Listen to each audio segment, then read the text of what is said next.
묵자에 나오는 이야기입니다. 공수자라는 사람이 있었습니다.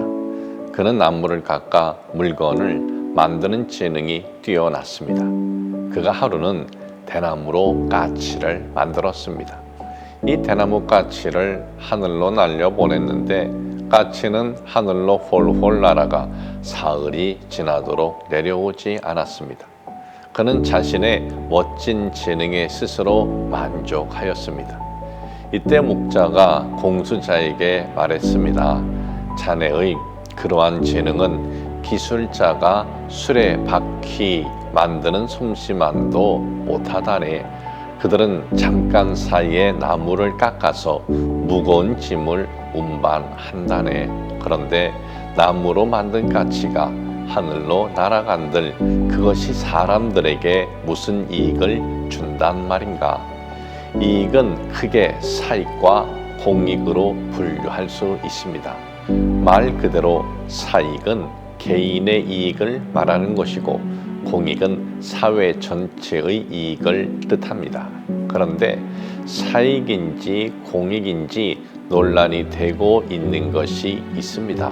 최근에 더욱 사회적으로 문제로 떠오르는 님비 현상, 바로 집단이기주의, 집단이익이 바로 그것입니다.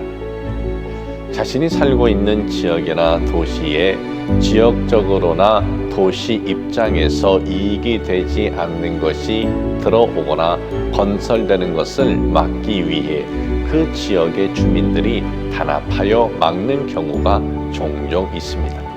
평소에는 옆집에 누가 사는지도 잘 모르고 있었던 아파트 주민들도 성명운동이나 권리대회를 통해서 한마음 한뜻이 됩니다. 이것은 지역 전체의 안녕과 발전을 위해서라고 해도 분명 공익을 위한 것이라 할 수는 없습니다.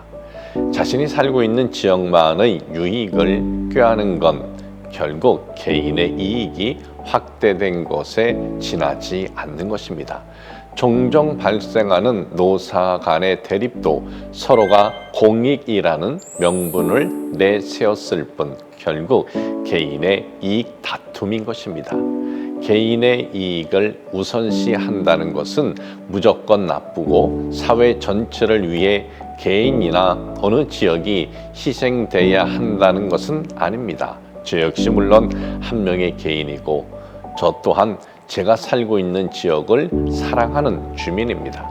그러나 갈수록 개인과 사회 간에 또 지역과 사회 간에 그리고 사주와 사원 간에 서로의 이익을 양보하지 않으려는 대립으로 갈등이 심해지고 있는 현 시점에서 다시 한번 돌아보아야 합니다.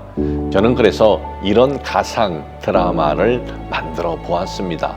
노조원들은 국가나 기업에서 이익을 얻기 위해 국가나 기업이 사원들에게 요구할 수 있는 것을 먼저 작성해 보는 것입니다. 노조원들이 국가의 원수나 기업의 총수라 생각하고 자신이 그 자리에 있으면 사원들에게 무엇을 요구할 것인지 오직 그 입장에서만 갖는 요구 사항을 작성하는 것입니다. 국가나 기업에서는 사원들의 입장에서 요구할 수 있는 계획안을 작성하는 것입니다. 역시 오직 사원들의 입장만을 생각해서 만드는 것입니다. 지역 주민은 자신의 특정 지역이 아닌 사회 전체의 공동이익을 꾀할 수 있는 방안을 찾아보고 사회는 각 지역의 입장에서 그 지역의 이익만을 챙길 수 있는 계획안을 작성하는 것입니다. 그리고 서로 바꾸어 본 후에 충분히 검토하여 생각하고 합의하여 실행할 수 있는 단계부터 시작하는 것입니다.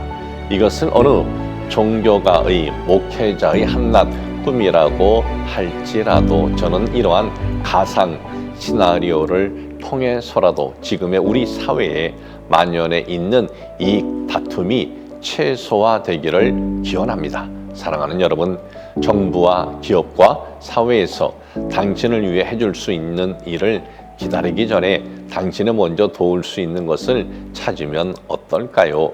당신이 사회 전체의 유익을 위한 일을 먼저 시작하면 어떻겠습니까? 당신에겐 하나님이 주신 당신만의 달란트가 있습니다. 무엇이든 어떤 달란트든 좋습니다. 그 달란트를 타인의 유익을 위해 사용하십시오. 그 달란트로 인해 사회의 유익이 되고 직장의 유익이 되고 지역의 유익이 될 수 있도록 사용해 보십시오. 당신의 달란트가 공익을 위해 사용된다면 그것은 무엇보다 당신에게 유익한 것이 될 것입니다.